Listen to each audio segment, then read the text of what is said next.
Anggota Badan Legislasi DPR RI berharap rencana revisi Undang-Undang MPR, DPR, DPRD, dan DPD atau MD3 dapat memberikan kepastian hukum dan politik negara agar konflik yang sebelumnya terjadi dalam sistem politik Indonesia tidak terjadi kembali.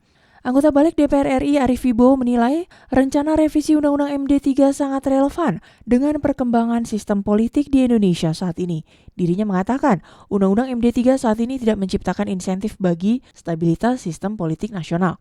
Untuk itu, Arief meminta agar Undang-Undang MD3 segera direvisi. Poin komposisi pimpinan, penguatan badan legislasi, kemudian posisi kesekjenan DPR ya, yang seharusnya tidak tunduk pada pemerintah tapi tunduk pada DPR itu sendiri. Misalnya itu berapa hal.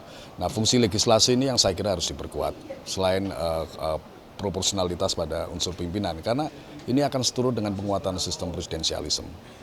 Hal senada dikatakan anggota Balik DPR RI Yandri Susanto.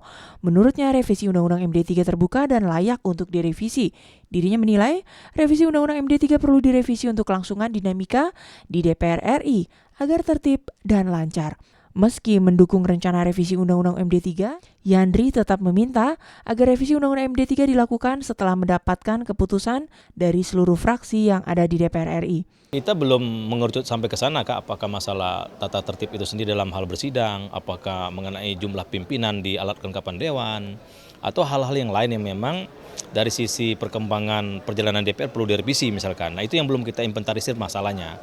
Sanika Sembiring dan Mario, TVR Parlemen melaporkan.